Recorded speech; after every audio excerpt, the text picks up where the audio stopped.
Assalamualaikum. Hi guys, welcome to Nisha Multifashion. Today ஒரு special video தான். மீனாட்சியில் நான் mixie order பண்ணியிருந்தேன் நியூ இயர் ஆஃபரில். அதை தான் இன்றைக்கி அன்பாக்சிங் பண்ணி உங்களோட ஷேர் பண்ணிக்க போகிறேன். வாங்க வீடியோக்குள்ளே போகலாம். இது வரைக்கும் என்னோடய சேனல் சப்ஸ்கிரைப் பண்ணாமல் பார்க்குறவங்க சப்ஸ்கிரைப் பண்ணிக்கோங்க. ஓப்பன் பண்ணியாச்சு. பேக்கிங் வைஸே ரொம்ப நீட்டாக இருந்தது. இவங்க நியூ இயரில் எப்போவுமே லாஸ்ட்டு 10 டேஸில் வந்து ஆஃபர் போடுவாங்க. அப்போ நம்ம வேணுங்கிற மெட்டீரியல்ஸ் வந்து புக் பண்ணிக்கிட்டு நியூ இயர் முடிஞ்சு 2ஆம் தேதி வந்து நம்மளுக்கு டெலிவரி கொடுத்துருவாங்க. வருஷம் வருஷம் இது போடுறாங்க. வருஷம் பூராவும் ஏதோ ஒரு ஆஃபர் போட்டுகிட்டே தான் இருப்பாங்க. அண்ட் இது டமாக்கா ஆஃபர்னு தான் சொல்லணும். நியூ இயரில் போடுறது நிறைய மெட்டீரியல்ஸ்க்கு நியூ இயரோட அந்த இயர் டேட்லேயே கொடுப்பாங்க நம்மளுக்கு திங்ஸு.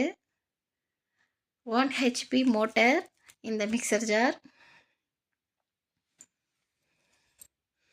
ஃபர்ஸ்ட்டு வந்து ஜூஸர் ஓப்பன் பண்ணலாம்.